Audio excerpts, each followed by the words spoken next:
Hello, everyone. This is Advanced Perception, and I'm your host, Earnest Mann. This is where we talk about everything you thought you knew and things you didn't. So, with that, let's jump right in. There is an old saying that the greatest lie the devil ever created was that he didn't exist. And I believe that's absolutely true because one of the hardest ideas that I try to get across is the reality of evil. Now, I'm going to say something shocking, regardless if you happen to be religious or not. I simply ask that you open your mind and hear me out. One of the reasons the cloak of evil is so successful is that it's wrapped and incorporated into religion, which at its core is also evil, because its primary purpose is to control an individual. And as a natural consequence, when you control enough individuals, you control society. And generally speaking, despite a sprinkling of good things here and there, its overall societal effect is, and always has been, absolutely terrible. Having said that, I realize that what I'm also about to say may sound contradictory, but I assure you it's not. Evil is an absolute force, and it absolutely exists. You simply have to remove the vision of some kind of being with a tail and a pitchfork. That is what does not exist. That kind of deliberately created visual symbology worked well on primitive or illiterate people centuries ago, but it doesn't work on rational and reasonably intelligent people today. And once you understand that, you can get on with the actions required to overcome evil. The purpose of this particular evil we are dealing with is ultimately control. And one of the most effective tools in that evil's arsenal is convincing the masses that, in effect, they have no other choice, but in fact, we do. As a matter of fact, if we don't reject that lie, we will be doomed to servitude and absolute misery until we die, generation after generation, as peons in an inherently corrupt and unethical system, an evil system. Your life, regardless of your occupation, is not supposed to be absolutely fixated on production and work, particularly if that production and work proportionally gives you very little and actually keeps you perpetually in debt and on your knees in servitude. Your life really doesn't have to and shouldn't be that way. So, what does one do, you may reasonably ask? The answer to this, as I have learned through advanced perception, is to first know what you don't want to do.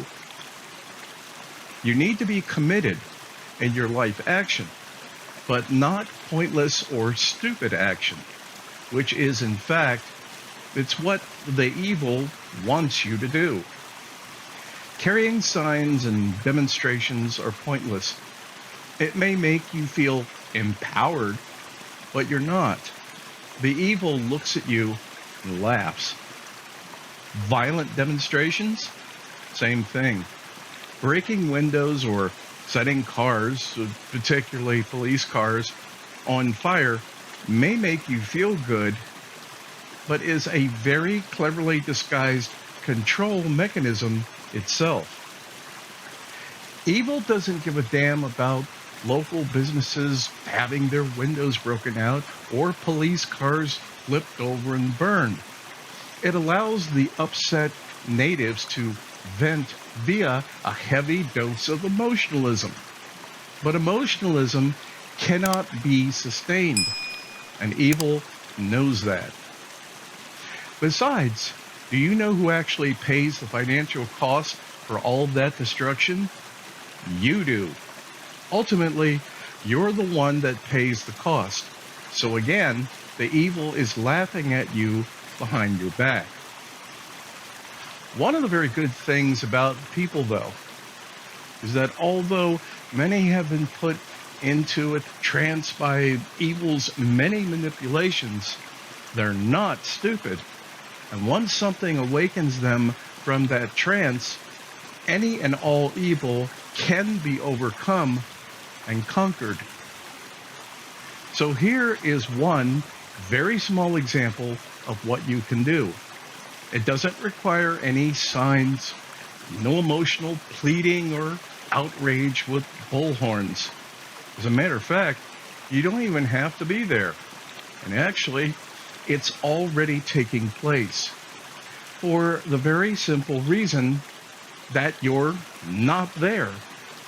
Believe it or not, I'm talking about a great institution of evil itself, McDonald's. Now, who would have thought that a real and actual call to personal freedom would be starting with one of the largest and most powerful evils in the world? But this is how miracles happen.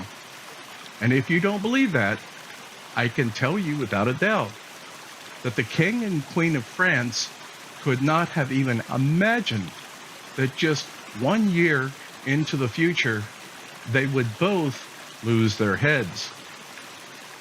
In case you don't know, McDonald's is in real trouble because because of their absolute greed, and it's catching up with them. And if you make yourself immune to all of their propaganda and flat out lies, yes, people are abandoning McDonald's in droves because of their huge price increases, which of course they have made a million excuses for. But besides that, what needs to be done in a sustained manner is simply don't go there. I just wanted to take a moment to introduce the Earnest Mann Show tote bag, which the crappy pictures from my crappy camera don't do justice. But you can check it out on my website via the link in the description. It's a large quality bag going for a very reasonable donation. Thank you. And that has to include when they will inevitably dramatically lower prices. And when they're completely boycotted, they will. Just like you extinguish coal when you close a grill because you're depriving it of oxygen, is what must be done with McDonald's.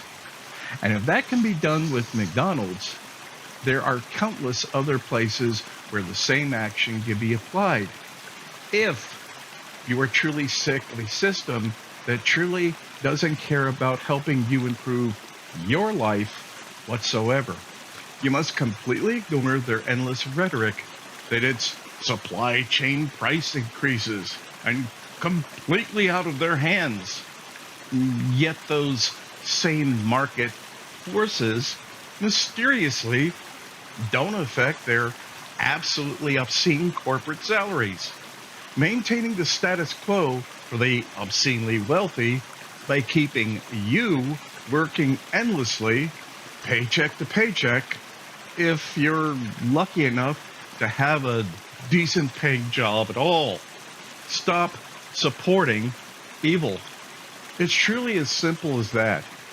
I'm not saying it's going to be easy, but it really is the only real alternative other than a bloody revolution. And none of us really wants that, especially the evil. So whether it manifests itself as a McDonald's or a very charming and convincing con man with great techno visions of the future, evil is real and is often wearing a suit, a very expensive suit that you always pay for. Well, that's all I've got for today. I hope you found this helpful or interesting. And if you have any questions at all, you can reach out to me via my website link in the description below.